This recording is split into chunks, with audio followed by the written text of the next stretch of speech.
સો good morning everyone. મારું નામ છે મયુર બારિયા અને આજનો આપણો ટોપિક છે નાણાંનો અર્થ અને તેના કાર્યો. ઓકે, કે નાણાંનો અર્થ અહીંયા બે વ્યાખ્યા આપી છે, એક તો માર્શલના મતે અને બીજી રોબર્ટસનના મતે. તો સૌથી પહેલાં આપણે માર્શલ વાળી વ્યાખ્યા જોઈશું. કોઈ પણ સમય અને સ્થળે કોઈ સંશય કે વિશેષ તપાસ વિના જેના દ્વારા વસ્તુઓ અને સેવાઓનો વિનિમય થઈ શકે તેને નાણું કહે છે. કોઈ પણ સમયે અને સ્થળે કોઈ સંશય કે વિશેષ તપાસ વિના જેના દ્વારા વસ્તુઓ અને સેવાઓનો વિનિમય થઈ શકે તેને નાણું કહે છે. અહીંયા હું તમને એક એક્ઝામ્પલ આપીશ. તમે રોજ સવારે દૂધ લેવા જાઓ છો, 34 રૂપિયાનું દૂધ ખરીદો, બરાબર? તો તમે એને 34 રૂપિયા આપો અને તમને દૂધની પોટલી આપી દેશે, બરાબર? આપી જ દેશે ને. એ તમારા પર કોઈ સંશય કે વિશેષ તપાસ કરે છે? નહીં કરતો ને. એટલે કેવું નાણું છે, નાણું આપો એટલે તમને વસ્તુ મળી જાય, પૈસા આપો એટલે વસ્તુ મળી જાય. ઓકે, તો અહીંયા આ વ્યાખ્યા તમને સમજાઈ ગઈ. કોઈ પણ સમય અને સ્થળે કોઈ સંશય કે વિશેષ તપાસ વિના જેના દ્વારા વસ્તુઓ અને સેવાઓનો વિનિમય થઈ શકે તેને નાણું કહેવાય છે. ઓકે, અને બીજી વ્યાખ્યા છે કે વસ્તુઓ અને રોબર્ટસનના મતે વસ્તુઓ અને સેવાઓના બદલામાં જે સર્વ સ્વીકૃત છે તેને નાણું કહે છે. ઓકે, આ બીજી વ્યાખ્યા છે. આ બેમાંથી એક વ્યાખ્યા પરીક્ષામાં તમને પૂછાઈ શકે, ત્રણેય એક્ઝામમાં, ફર્સ્ટ એક્ઝામ, સેકન્ડ એક્ઝામ અથવા બોર્ડમાં પણ પૂછાઈ શકે. બેમાંથી એક. માર્શલના મતે જે વ્યાખ્યા પૂછાઈ છે, તો માર્શલના મતે જે વ્યાખ્યા છે ને એ વધારે વખત બોર્ડમાં પૂછાઈ છે. ઓકે, અને કશું પણ તમે લખો એક્ઝામમાં તો સૌથી પહેલાં ઇન્ટ્રોડક્શનમાં આટલું તો તમારે લખવાનું, એટલે કે તમને વધારે માર્ક્સ મળે. 5 માર્ક્સના ક્વેશ્ચનમાં તો તમારે ઇન્ટ્રોડક્શન લખવું જ પડશે. ઓકે, હવે આપણે દેખીશું કે નાણાંના કાર્યો.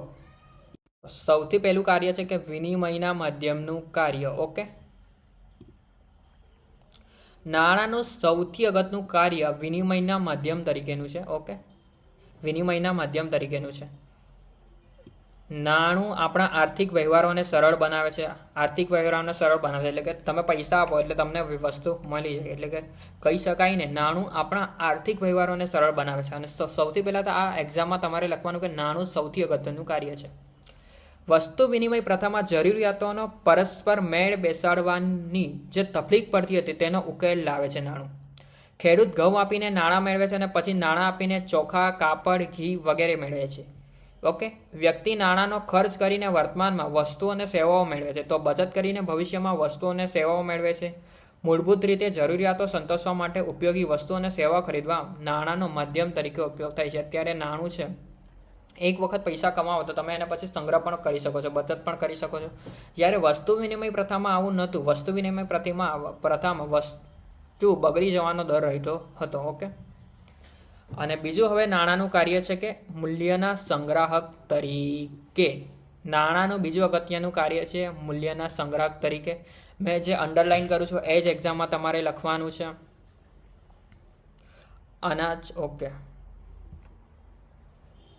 હવે તમારે અહીંયાથી લખવાનું છે કે વસ્તુ વિનિમય પ્રથામાં અનાજ કે પશુના સ્વરૂપમાં મૂલ્યનો સંગ્રહ લાંબા સમય સુધી શક્ય ન હતો.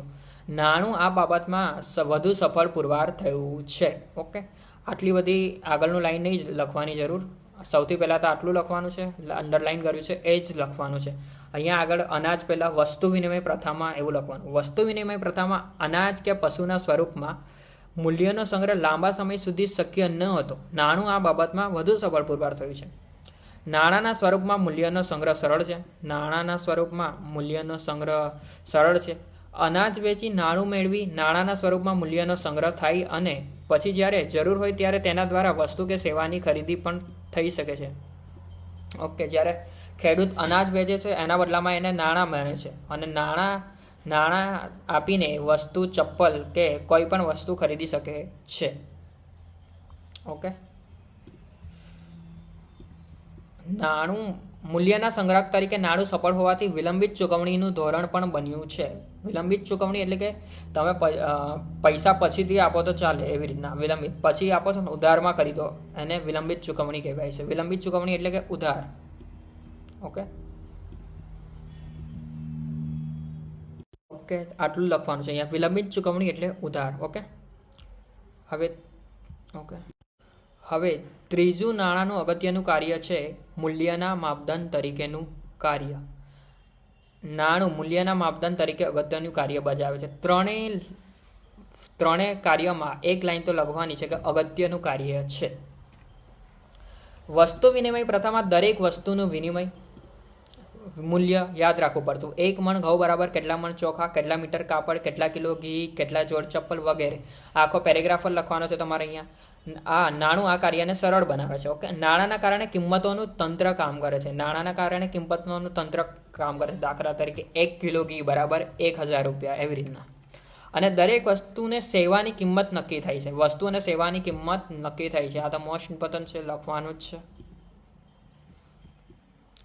એટલે નક્કી થાય છે. દાખલા તરીકે 1 કિલો ઘીના કેટલા 800 રૂપિયા, 1 કિલો ઘઉંના કેટલા 300 રૂપિયા, એવી રીતના. નાણું મૂલ્યનો તુલનાત્મક અભ્યાસ સરળ બનાવે છે, માટે નિર્ણયોની પ્રક્રિયા ઝડપથી થાય છે. ઓકે, થઈ ગયું. હવે આપણે દેખીશું કે નાણાંના પ્રકારો. નાણાંના પ્રકારોમાં વસ્તુ નાણું, પશુ નાણું, ધાતુ નાણું, કાગદી નાણું, પ્લાસ્ટિક નાણું અને બેંક નાણું.